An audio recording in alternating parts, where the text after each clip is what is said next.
Welcome back to my Slimming World journey of maintaining. This is week 7 for me, maintaining after a weight loss at Slimming World. This morning it was group. I go to group on a Saturday morning at 10 o'clock and I guess what we're here to hear first and foremost is the result. This morning I gained 1.5 pounds. That was a bit like shock horror initially, and then my head got back into gear and I thought to myself, why are you reacting like this? You're still £0.5 pound under target. But I guess it's all those years of wanting to lose weight, and now I have to accept that to stay within that bracket of £6, I have to be prepared to lose a little, gain a little, shift a little this way, shift a little that way. So it's not going to be an easy journey. It's not the end of the line, it's the beginning of the next phase. I guess when we go on a diet, we start to think, when I've lost all this weight, I can do this. Well, in the past, when I'd lost all the weight, I just went back to the same old bad habits. And we all know if you keep doing what you've always done, you'll keep getting what you always got. So now I'm having to learn new habits. This week has been a very much on-plan week. That's good. I'm comfortable with that. I'm eating the way I want to eat. I eat a lot of speed food because I love vegetables. I'm very fortunate in that I do have a love for veg. So a lot of speed food. I also have a passion for pickles.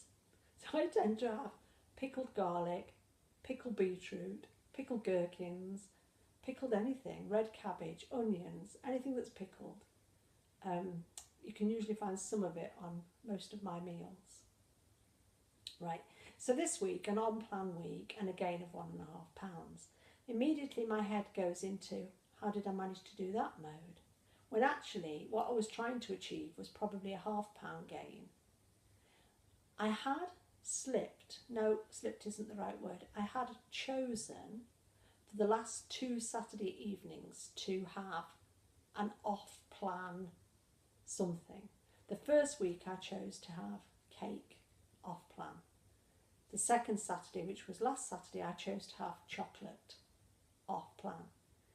And I have to say, my reaction to that was very strange. Saturday night I had the off-plan choice. Sunday morning, my brain immediately slipped into gear. What can I have next Saturday night? I felt a bit uncomfortable with that. I felt vulnerable. I didn't like the way I immediately slipped back into what were old habits. Thinking, what can I have that I shouldn't be having? What can I have that isn't on plan? How am I going to last until Saturday so I can have this thing? So this morning, after group, very encouraging, very motivating group, I have decided that doesn't work for me. That was me utilising one of my old bad habits and thinking, I can be clever here, I can get away with this. So, back on plan, back on 100% of plan, which is the way I lost the weight in the first place. So to get away without losing more weight, to hold where I'm at, I have introduced an extra B choice. So I now have 1 A choice, 2 B choices. My consultant Naomi tells me that's the way to go. The book tells me that's the way to go. Why did I think I should do it differently? That's not the way to go. Looking forward this week, yeah, plenty of speed food, at least 1/3 of my plate, possibly up to half, because as I say, I love vegetables. I tend to have 2 or 3 pieces of fruit a day. My A choice tends to be 30 grams of cheese or 275 grams of semi-skimmed goat's milk. It's funny, I found myself falling into a week of doing one thing or the other. Maybe I look at alternate days, get in a bit of variety, switch it up a bit.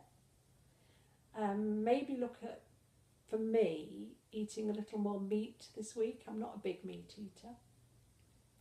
So yeah, there's a plan there, and the plan is to plan, which sounds a bit odd, but the reality is if I fail to plan, that's when I'm planning to fail. So I need to keep these little phrases in my head and realise I have to put a bit of work in. The preparation is key. Think in advance, put something in my slow cooker, put something in the oven, batch cook, plan. Be on the ball, be on top of it. It's when I let it run away from me that I struggle. I can't be bothered. I'm feeling lazy. That doesn't work for me. So there we are. I have a plan for this week. I plan to plan and stay on plan. Right, each week I'm planning to vlog on a Saturday following my group meeting. I am very lucky. I belong to a large active group. We have an amazing consultant called Naomi, who is she's there for all of us. She couldn't do more. So I'm just saying, let me bring something to the end of this vlog every week that spoke to me in my group this morning. And I think what spoke to me in my group this morning was the basket. The basket that people take home when they win Slimmer of the Week. And my responsibility to put something good in that basket. I checked with my consultant this morning, what am I supposed to put in the basket? Fruit or vegetables, she said. And I realised that over a few weeks I've got lax. This morning I put in a bag of steel cut oats. Why? It's a bee choice, but that might confuse some newcomers. Why do I expect everybody to know the plan and be on top of the plan from day one? So I'm going to commit to sticking to the rules. From next week onwards, I will put fruit or vegetables in that basket. And it'll be something good. It'll be something interesting, something different. Because I think it's really important that we value the other members enough and we value ourselves enough to commit to doing the best we can, even for something like that. You know, I want to show the other members of my group that I really value them. And I know that when I win the basket as Slimmer of the Week, or when I have won it in the past as Slimmer of the Week, I've really appreciated the thought and effort that other people have gone to put something in there that's special for me. So there we are. That's this week. £1.50 on, £0.5 under target. Thanks for watching, and I will be back.